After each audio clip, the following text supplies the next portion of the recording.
কোন কোন ক্ষেত্রে আমরা দেখেছি, এই বছরও দেখেছি, ওয়াজ মাহফিলের মঞ্চ মেয়ে এসে বক্তব্য দিচ্ছে, মাশাআল্লাহ, পাশে আবার হুজুর বসে চা খাচ্ছে। চা না কফি আল্লাহ ভালো জানেন। সুবহানাল্লাহ। দুইটা হাদিস বলবো মেয়েদের জন্য। এখানে মা বোনরা আছে? নবী সাল্লাল্লাহু আলাইহি ওয়াসাল্লাম বলেছেন, শেষ জামানার সবচেয়ে বড় ফিতনার নাম কি বলেন? না, মসিহুদ দাজ্জাল। কি নাম? মসিহুদ দাজ্জাল। এই পৃথিবীর সমস্ত ফিতনা একত্রিত করলেও দাজ্জালের মতো কিন্তু হবে না। এই দাজ্জালের অনুসারী হবে এক শ্রেণীর নারী। মসিহুদ দাজ্জালের অনুসারী হবে এমন এক শ্রেণীর নারী যাদেরকে মুমিন পিতা, ভাই বা স্বামী ঘরে রাখতে পারবে না, তারা বাঁধন ছিঁড়ে বেরিয়ে যাবে। এখন কোন কারণে আপনি তাদেরকে বাসায় রাখতে পারছেন না, আপনি চিন্তা করেন। আর দাজ্জাল আসতে কতটুকু বাকি আছে আপনি ভাবেন, ভাবতে বলছি। আরেকটা হাদিস নবীজি বলেছেন, আমি এক শ্রেণীর নারীর কথা বলছি যাদেরকে আমি এখনো দেখি নাই, মানে 1400 বছর আগে তারা ছিল না পৃথিবীতে, তারা আসবে এক সময়, যারা জান্নাতে যাবেও না, জান্নাতের গন্ধ পাবে না, যদিও জান্নাতের গন্ধ 70 বছরের পর থেকে পাওয়া যায়। কারা তারা? নিসাউন কাসিয়াতুন আরিয়া, এমন নারী যারা কাপড় পরেও নগ্ন থাকে। কাপড় পরেছে বাট নগ্ন, মানে কাপড় পরার পরেও শরীরের সমস্ত কাঠামো দেখা যায়, বোঝা যায় জান্নাতে যাবে না, ঘ্রাণও পাবে না। মুইলাতুন মামেলাত, এরা নিজেরাও আকৃষ্ট হয়, অন্যকেও আকৃষ্ট করে। এখন আছে না 4 নাম্বার, নারীর অবমাননা। এটা কি ওই আইয়ামে জাহিলিয়াতকে হার মানায়নি? একটা আন্ডারওয়্যার কিনতে যান, কার ছবি থাকে? কার ছবি থাকে? ওই ছবি, আন্ডারওয়্যার তো পরবেন আপনি, ওখানে মহিলা কি করছে? ইভেন একটা গাড়ি কিনতে যান, দেখবেন সেখানে একটা মডেল, কে দাঁড়িয়ে আছে? ছেলে না মেয়ে? মাশাআল্লাহ। যেখানে যাবেন সেখানে। কাপড় কিনতে যান, দেখবেন মহিলার পুতুল রেখে দিয়েছে। ওই পুতুলের মধ্যে মেয়ের কাপড়টা না পরালে ব্যবসা হবে না ভাই। উসমান রাদিয়াল্লাহু আনহু ব্যবসা করেন নাই? আব্দুর রহমান বিন আউফ রাদিয়াল্লাহু আনহু ব্যবসা করেন নাই? দীর্ঘদিন আবু হানিফা রাহিমাহুল্লাহ তিনি ব্যবসা করেন নাই কাপড়ের? আমাদের ইমাম আবু হানিফা রাহিমাহুল্লাহ ব্যবসা করেননি কাপড়ের? উনার দোকানে এরকম ডল ছিল। আমরা হানাফি না, হানাফি মাযহাব ফলো করি না, আমরা তার উত্তরসূরি কই হতে পারলাম? আমার দোকানে মহিলার মূর্তি কেন? রমজান মাস আসার আগেই সব মূর্তি বহিষ্কার চাই এই কাপড়ের দোকানগুলো থেকে। পারা যাবে ইনশাল্লাহ? আল্লাহর জন্য করেন, আল্লাহ আপনার দোকানে আরো বেশি ডাবল কাস্টমার পাঠাবে ইনশাল্লাহ। রিজিকের দায়িত্ব কার? সুবহানাল্লাহ। কি একটা ট্রেডিশন চলছে, ঢুকবেন শোরুমে দেখবেন মেয়ের মূর্তি দাঁড়িয়ে আছে, আর গায়ে কিন্তু কাপড় চোপড় খুব একটা থাকে না। এতে কি মেয়ের ডিগনিটি, সম্মান বাড়ছে? যেখানে যাবেন সেখানে নারীর অবমাননা শুরু হয়েছে ফ্যামিনিস্ট রেভলিউশনের মধ্য দিয়ে। যখন ফ্রি মিক্সিং আমরা অ্যালাউ করে দিয়েছি এবং এটাকে আমরা পাপ মনে করছি না, পর্দার বিধানটাকে আমরা ফরজ মনে করছি না, যখন পর্দার কথা বলা হচ্ছে উল্টা বলছে পর্দা করলে এই যুগে কেমন করে আমি এখানে জব করব। জব করতে কে বলেছে আপনাকে? এখানে আপনি পর্দা করবেন, পর্দা করলে আমি কিভাবে ছেলেদের মধ্যে জব করবো এই প্রশ্ন করছেন কেন আপনি? আল্লাহ বলেছেন পর্দা করতে, সে উত্তর দিচ্ছে যে হ্যাঁ পর্দা আল্লাহ করতে বলেছেন, কিন্তু পর্দা করলে পরে আমি কিভাবে ছেলেদের মধ্যে কাজ করব? তাহলে কাজ করতে কে বলেছে আপনাকে ছেলেদের মধ্যে? আল্লাহ বলছে আপনাকে পর্দা করতে, পর্দা করেন। সিম্পল। হ্যাঁ, যদি আপনি মেয়েদের ক্ষেত্রে কাজ করতে পারেন, এখানে সব মেয়েরাই, এখানে ছেলেদের ইনভলভমেন্ট নাই, মোস্ট ওয়েলকাম। আল্লাহ আপনাকে বাধা দেন নাই, রাসূল বাধা দেন নাই। খাদিজা রাদিয়াল্লাহু আনহা তিনি ব্যবসা করেননি? তার চেয়ে কি বড় ব্যবসায়ী হয়েছেন আপনি? আয়েশা রাদিয়াল্লাহু আনহা হাজার হাজার হাদিস শেখান নাই? তার চেয়ে বড় শিক্ষিত হয়েছেন? কি প্রমাণ করতে চাচ্ছেন? বরং নিজের মনটাই তো আপনার ঠিক নাই, নিজের নফসের মধ্যেই ত্রুটি আছে। এরপরে আবার দেখবেন যে নিসাউন কাসিয়াতুন আরিয়া, কাপড় পরেও নগ্ন হয়ে ঘুরছে না? কাপড় পরেও মহিলারা নগ্ন হয়ে ঘুরছে না? গেঞ্জি আর জিন্স পরে ঘুরছে না? টি শার্ট পরে ঘুরছে না? এগুলো দেখার জন্য কি চোখ দিতে হয় না চোখে পড়ে যায়? ডান বাম এদিক ওদিক যেদিকেই তাকাবেন সেদিকেই দেখতে পারবেন। আপনি চোখটা রাখবেন কোথায়? আকাশের দিকে নাহলে মাটিতে? দুটোই সেফ অপশন দেখি আমি। হাঁটার সময় আকাশের দিকে তাকায় হাঁটবেন, নাহলে মাটির দিকে তাকায় হাঁটবেন, এছাড়া কোনো অপশন দেখা যায় না। শহরে তো আরো মারাত্মক অবস্থা। যেখানে যাবেন, দোকান, শপিং মলস, ব্যাংক, এয়ারপোর্ট, আপনার পলিটিক্যাল মিছিল, আপনার সামাজিক সংগঠন, যেখানে ঢুকবেন সেখানেই ফ্রি মিক্সিং। কোনো কোনো ক্ষেত্রে আমরা দেখেছি, এই বছরও দেখেছি, ওয়াজ মাহফিলের মঞ্চ মেয়ে এসে বক্তব্য দিচ্ছে, মাশাআল্লাহ, পাশে আবার হুজুর বসে চা খাচ্ছে। চা না কফি আল্লাহ ভালো জানেন, সুবহানাল্লাহ। এগুলো আসলে হাসির বিষয় নয়। বিষয়টা হচ্ছে কাঠামোটা নষ্ট হয়ে যাবে তখনই যখন আমরা ফ্রি মিক্সিং অ্যালাউ করে দেব। এরপরেও ধর্মের নামেও আমরা কোনো কোনো ক্ষেত্রে মেয়েদেরকে বঞ্চিত করছি না। মেয়েরা দিন শিখতে চাচ্ছে, আমরা কিন্তু অ্যাক্সেস দিচ্ছি না। কোরআন হাদিস শিখতে চাচ্ছে, তাদের জন্য উপযুক্ত প্রতিষ্ঠানগুলো করতে পারছি না, করতে পারলেও খুব সংখ্যায় কম। সম্পত্তির অধিকার দিচ্ছি না মুসলিম হয়েও, এটা করছি না। আল্লাহ রাস্তায় সময় লাগানো একজন ব্যক্তি বলছে যে আমার বোন আমাকে সম্পত্তি লিখে দিয়েছে। যে লিখে দিয়েছে মানে কি, আপনি দেন নাই তাকে সম্পত্তি? বলছেন না, আমি বুঝিয়েছি তাকে যে ও যদি দিয়ে দেয় আমাকে, আমি তো আল্লাহর পথেই ব্যয় করবো, ওর তো সওয়াব হবে। কি বুঝলেন? ও দিবে কি দিবে না তার পরোয়া নাই, আর তুই দে, তাহলে তুই যে দিলি আমাকে, তোর তো নেকি হইল, এটা বুঝিয়ে দিল তাকে। দিন এটার নাম নয়, যার যার হক তাকে তাকে দিতে হবে। আমরা কিন্তু অনেক ক্ষেত্রেই মেয়েদের অধিকার দিচ্ছি না। আপনার ঘরে একটা ছেলে সন্তান হলে আপনি খুশি, মাশাআল্লাহ, মুখে হাসি, মিষ্টি বিতরণ করছেন, গরু জবে করে খাওয়াচ্ছেন। মেয়ে হলে আপনার আত্মীয় আপনাকে ফোন দিচ্ছে যে বাবা এবার তো দুঃসংবাদ, পরের বার ইনশাআল্লাহ সুসংবাদ হবে। কে বলছে আমার জন্য দুঃসংবাদ? আমি তো হ্যাপি, আমার ঘরে মেয়ে আসছে। মেয়ে কন্যা সন্তান লালন পালন করলে কি হবে? নবী সাল্লাল্লাহু আলাইহি ওয়াসাল্লাম বলেছেন জাহান্নাম থেকে ঢাল হয়ে যাবে মেয়েরা। সুবহানাল্লাহ। যার ঘরে আল্লাহ পাক কন্যা সন্তান দিয়েছেন এবং তাদেরকে উপযুক্ত তরবিয়াতে সে বড় করেছে, সৎ পাত্রে পাত্রস্থ করেছে, বিয়ে শাদী দিয়েছে, এই কন্যা সন্তানরা কিয়ামতের মাঠে জাহান্নামের জন্য ঢাল হয়ে যাবে ইনশাআল্লাহ। একটা হাদিসে এসেছে নবী সাল্লাল্লাহু আলাইহি ওয়াসাল্লামের সাথে এইভাবে থাকবে তারা, এইভাবে। ছেলের ক্ষেত্রে আসে নাই, ওইখান থেকে তো নির্যাতন শুরু হচ্ছে। তারপরে পড়াশোনা ঠিক মতো করাচ্ছি না, সম্পত্তির অধিকার দিচ্ছি না, ওদেরকে পর্দা শিখাচ্ছি না। এগুলো কারা করছে? আমরা করছি। পরে ফ্রি মিক্সিং অ্যালাউ করছি। আপনার মেয়েকে আপনি পুরুষ টিচারের কাছে প্রাইভেট পড়াতে পাঠাচ্ছেন কেন? স্কুলে পড়ুক আর কলেজে পড়ুক, আপনি পুরুষ টিচারের কাছে ওকে একান্তে নীরবে নিভৃতে প্রাইভেট পড়তে পাঠাচ্ছেন কেন?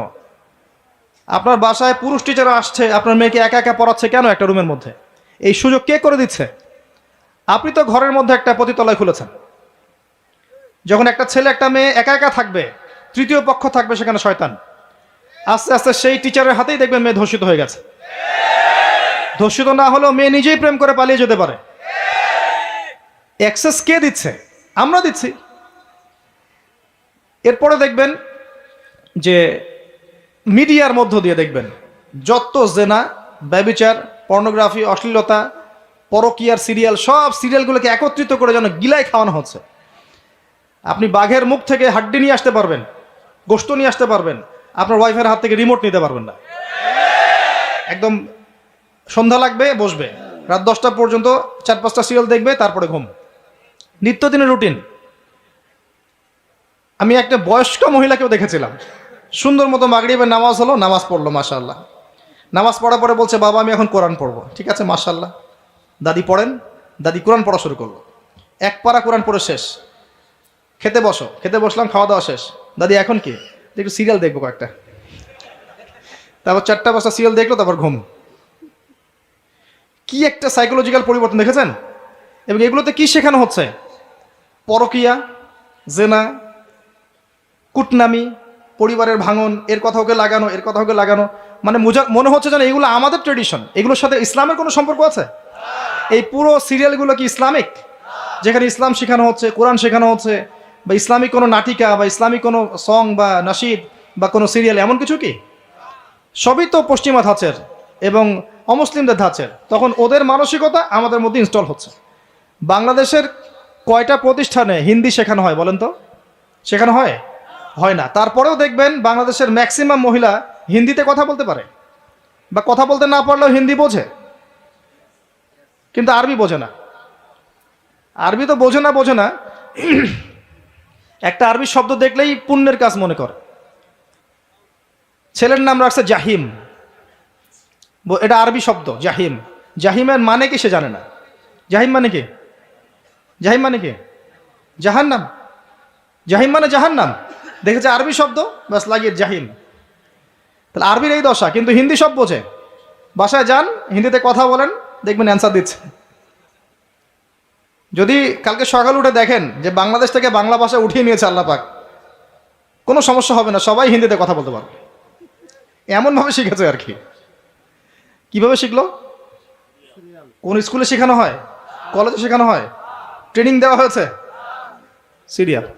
এভাবে দেখেন পুরো ফ্যামিনিস্ট একটা ফেতনা চলছে। তারপরেও দেখবেন পোশাক আশাকের ফেতনা, রেপ, ধর্ষণের ফেতনা, ব্যভিচার, পরকিয়া। এখন ম্যাক্সিমাম পরিবারই পরকিয়া। বাসায় বউ আছে, বাইরে মেয়ের সাথে প্রেম করছে। বাসায় ছেলে আছে, বাইরে, বাসায় স্বামী আছে, বাইরে ছেলের সাথে প্রেম করছে। আপনার অবর্তমানেই দেখবেন কোনো কোনো ক্ষেত্রে এগুলো হচ্ছে, আপনি জানেনই না। ওই যে প্রবাসে ছেলে পড়ে আছে, এদিকে দেখবেন স্ত্রী 10টার সাথে লাইন মারা শেষ। এবং শহর কেন্দ্রিক যারা উচ্চ উচ্চ ইয়াতে আছে আর কি, উচ্চ বংশ অনেক মহিলাদের জীবন তো দেখবেন বাঁধন ছাড়া, কি করছে না করছে ঠিক নাই। মোটর সাইকেল নিয়ে দাবড়ায় বেড়াচ্ছে, বারে যাচ্ছে, মদ খাচ্ছে, এখানে বন্ধুদের সাথে আড্ডা মারছে। এই যে আপনাদের কক্সবাজার বিচেও দেখবেন ছেলে মেয়ে বসে সিগারেট খাচ্ছে, গিটার বাজাচ্ছে, গান গাচ্ছে, রাতের বেলা শুয়ে শুয়ে আছে, ছেলের কোলে মেয়ে শুয়ে আছে, গোল হয়ে বয়ফ্রেন্ড গার্লফ্রেন্ড বান্ধবী। এদের তো বাবা নাই, মারা গেছে, এদের মা নাই, মারা গেছে। এদের বাপ মা স্বামী ভাই কেউ যদি বেঁচে থাকতো তারা এগুলো করতে পারতো? এদের তো কোনো ওয়ারিশই নাই, কেউ কিচ্ছু বলার নাই। মানে এই বিচের পরিবেশও নষ্ট করে ফেলছে এরা। আপনাদের এই পরিবেশটা নির্মল শান্ত ছিল না? এখন দেখবেন বেহায়ার কারণে, বেহায়াপনার কারণে যাওয়াই যায় না, দাঁড়ানোই যায় না, দাঁড়ানোই যায় না, তাকানোই যায় না। খুঁজতে হয়, দিনী ভাই থেকে বলতে হয় এমন বিচে নিয়ে চলো যেখানে মানুষ নাই, একা একা দাঁড়ানো যাবে। প্রতিটা ক্ষেত্রে ফিতনা ছড়িয়ে পড়েছে এই যে ফ্যামিনিস্ট রেভলিউশনের কারণে। একটা হাদিস মনে করিয়ে দেই, দুইটা হাদিস বলবো মেয়েদের জন্য। এখানে মা বোনরা আছে? নবী সাল্লাল্লাহু আলাইহি ওয়াসাল্লাম বলেছেন শেষ জামানার সবচেয়ে বড় ফিতনার নাম কি বলেন? না, মসিহুদ দাজ্জাল। কি নাম? মসিহুদ দাজ্জাল। এই পৃথিবীর সমস্ত ফিতনা একত্রিত করলেও দাজ্জালের মতো কিন্তু হবে না। এই দাজ্জালের অনুসারী হবে এক শ্রেণীর নারী। মসিহুদ দাজ্জালের অনুসারী হবে এমন এক শ্রেণীর নারী যাদেরকে মুমিন পিতা, ভাই বা স্বামী ঘরে রাখতে পারবে না, তারা বাঁধন ছিঁড়ে বেরিয়ে যাবে। এখন কোন কারণে আপনি তাদেরকে বাসায় রাখতে পারছেন না আপনি চিন্তা করেন। আর দাজ্জাল আসতে কতটুকু বাকি আছে আপনি ভাবেন, আপনি ভাবেন, ভাবতে বলছি। আরেকটা হাদিস নবীজি বলেছেন, আমি এক শ্রেণীর নারীর কথা বলছি যাদেরকে আমি এখনো দেখি নাই, মানে 1400 বছর আগে তারা ছিল না পৃথিবীতে, তারা আসবে এক সময়, যারা জান্নাতে যাবেও না, জান্নাতের গন্ধ পাবে না, যদিও জান্নাতের গন্ধ 70 বছরের পর থেকে পাওয়া যায়। কারা তারা? নিসাউন কাসিয়াতুন আরিয়া, এমন নারী যারা কাপড় পরেও নগ্ন থাকে।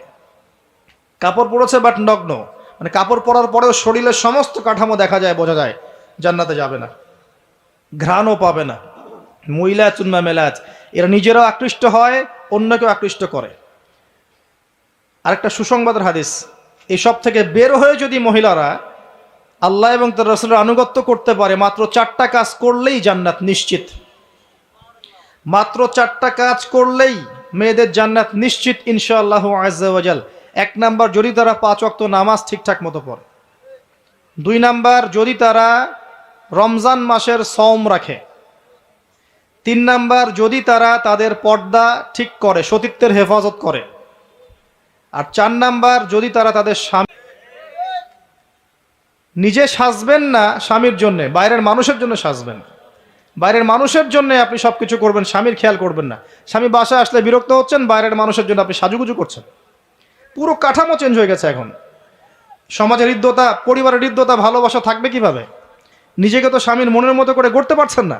সবসময় স্বামীকে প্রেশার দিচ্ছেন, এইটা লাগবে, ওইটা লাগবে, এইটা আনো, ওইটা আনো, এই ঠিক নাই, ওই ঠিক নাই। তোমার ঘরে এসে আমি আর শান্তি পাচ্ছি না, বাপের বাসায় ভালো ছিলাম। কে বলেছে হালাল খেতে? একটা সুদি চাকরি করলেই তো পারো, ওরা তো সবাই করছে, কি সমস্যা? এগুলো করে করে অনেক সময় স্বামীদেরকে হারামে ঠেলছে। আবার অনেক সময় এমন স্বামীও আছে, স্ত্রী দিনের পথে আসতে চায়, কোরআন পড়তে চায়, হাদিস পড়তে চায়, কত কি করতে চায়, স্বামী বলে এগুলো করা যাবে না, ফিতনা।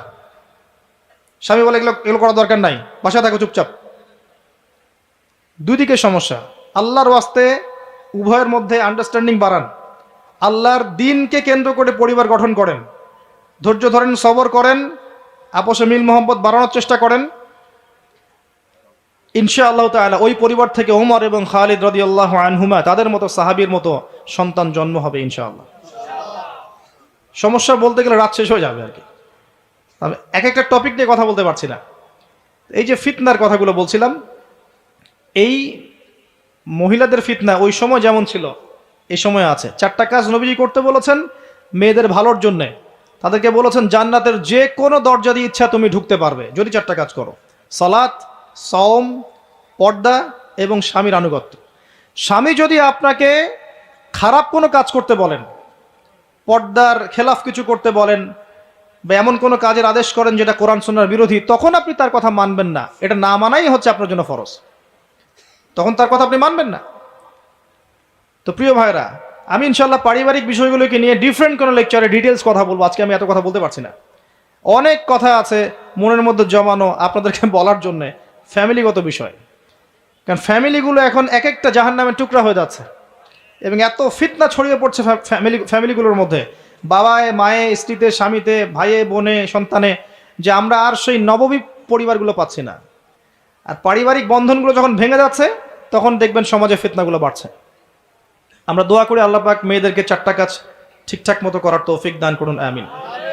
অনেকেই মেয়ে প্রশ্ন করে যে আপনি তো বলছেন 3 নাম্বার কাজটা হচ্ছে মেয়েদের পর্দার কথা, এই বিষয়টা ডিটেলস বলবেন। ডিটেলস আমার চেয়ে মুফতি সাহেবদের কাছে শুনবেন, আমি 4টা কথা বলবো খালি।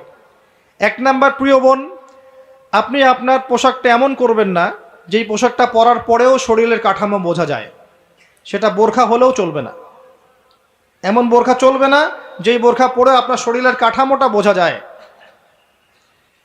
আমার হাত কতটুকু মোটা কি চিকন এখান থেকে বোঝা যাচ্ছে? যাচ্ছে না? যাচ্ছে না? এরকম পোশাক পরা যাবে না। এটা হাত না হয়ে অন্য যে কোনো অঙ্গ হতে পারত, আমার মনে হয় আর খুলে বলার প্রয়োজন নেই। এমন পোশাক পরা যাবে না যে পোশাক পরার পরেও এভাবে শরীরের কাঠামো বোঝা যায়। 1। 2 হচ্ছে এমন পোশাক হবে না যেটা পরার পরেও অঙ্গ দেখা যায়। আমার এই কাপড়ের ভিতর থেকে কি আমার গায়ের রং বোঝা যায়? আমার হাত দেখা যায়? এমন কাপড় দিয়ে পোশাক বানাতে হবে যে কাপড় পরলে ভিতরের অঙ্গ দেখা যায় না। যদি দেখা যায় পর্দা হয় নাই, বোরখা পরলেও হয়নি। 3 নাম্বার, নারীরা পুরুষের কোনো পোশাক পরতে পারবে না। আপনি জিন্স পরতে পারেন না, আপনি গেঞ্জি পরতে পারেন না, এগুলো পরে রাস্তায় হাঁটতে পারেন না, আপনি টি শার্ট পরতে পারেন না। ছেলেদের কোনো পোশাক আপনি পরতে পারবেন না, মেয়েদের শালীন পোশাক আপনাকে পরতে হবে। 4 নাম্বার, অমুসলিমদের সাথে সাদৃশ্য আছে, তাদের রিলিজিয়নের সাথে সাদৃশ্য আছে, এমন কোনো পোশাক আপনার পরা যাবে না। এই 4টা মূলনীতি ফলো করে আপনি পর্দা করেন, আল্লাহ পাক আপনাকে কবুল করুন। এরপরেও কথায় পর্দা আছে, হাঁটার মধ্যে পর্দা আছে, চাহনিতে পর্দা আছে, এক্সপ্রেশনে পর্দা আছে, সব কিছুর মধ্যেই মেয়ের পর্দা আছে। শালীনতা, আল হায়া শু'বাতুম মিনাল ঈমান, নবীজি বলেছিলেন না একটা হাদিসে, ঈমানের 73টা শাখা আছে বা 70-এর বেশি শাখা আছে। তার প্রথমটা আফদালুহা লা ইলাহা ইল্লাল্লাহ ওয়া আদনাহা ইমাতাতুল আযান আনিত তারিক। উপর স্তর হচ্ছে লা ইলাহা ইল্লাল্লাহ, নিচেরটা হচ্ছে রাস্তা থেকে কষ্টদায়ক বস্তু সরানো। তারপরে এক্সট্রা একটা কথা বলেছেন, আল হায়া ও শু'বাতুম মিনাল ঈমান, হায়া ঈমানের একটা বিশেষ অঙ্গ। যখন আপনার কাছে হায়া থাকবে না, লজ্জা থাকবে না, আপনি যে কোনো পাপ করতে পারবেন। আর একজন পর্দাশীল মেয়ের, listen to me very carefully, একজন পর্দাশীল মেয়ের ইজ্জতের সম্পূর্ণ দায়িত্ব আল্লাহ একাই নিয়ে নেবেন। দেখবেন, দলিল দিবেন। সারা আলাইহিস সালাম তার স্বামী ইব্রাহিম আলাইহিস সালামের সাথে যাচ্ছেন এই যে প্যালেস্টাইনে হিজরত করতে। রাস্তায় একটা দুষ্ট রাজা গ্রেপ্তার করেছিল, মনে আছে? কিডন্যাপ করেছিল। সারা আলাইহিস সালামকে খারাপ উদ্দেশ্যে কিডন্যাপ করেছিল। ইব্রাহিম আলাইহিস সালাম নামাজে দাঁড়িয়ে গেলেন আর তার স্ত্রী আল্লাহর কাছে দোয়া করা শুরু করলেন। বললেন, আল্লাহ, আমি আমার সতীত্ব আমার স্বামী ছাড়া কারো জন্য কখনো হালাল করি নাই, মানে আমি কখনো বেহায়াপনার মতো কোনো কাজ করি নাই। আল্লাহ, আজকে তুমি আমাকে এই জালেমের হাত থেকে বাঁচাও। তার দিকে হাত দেওয়ার আগেই হাত অবশ্যই পড়ে গেল। সুবহানাল্লাহ। 3 বার হাত দেওয়ার চেষ্টা করেছে, 3 বারই সে ওই প্যারালাইজড রোগীর মতো পড়ে গেছে। পরে তাকে ছেড়ে দিয়েছে, যাও, একে নিয়ে যাও, এ মানুষ না, এ মনে হয় ফেরেশতা। আপনি যদি পর্দাশীল হন, আপনার ইজ্জতের দায়িত্ব আল্লাহ নিয়ে নেবেন ইনশাআল্লাহ। আল্লাহ পাক আপনাদেরকে খাস পর্দায় থাকার তৌফিক দান করুন, আমিন। আইয়ামে জাহিলিয়াতের সেই নারীর ফিতনা কিন্তু এখনো আছে, বরং আরো বড় পরিসরে আছে। অনেক ক্ষেত্রে আমরা ওই কন্যা সন্তানকেও হত্যা করছি, কন্যা সন্তানকে আমরা গর্ভেই হত্যা করে ফেলছি, এটাও এখনকার ফিতনা একটা।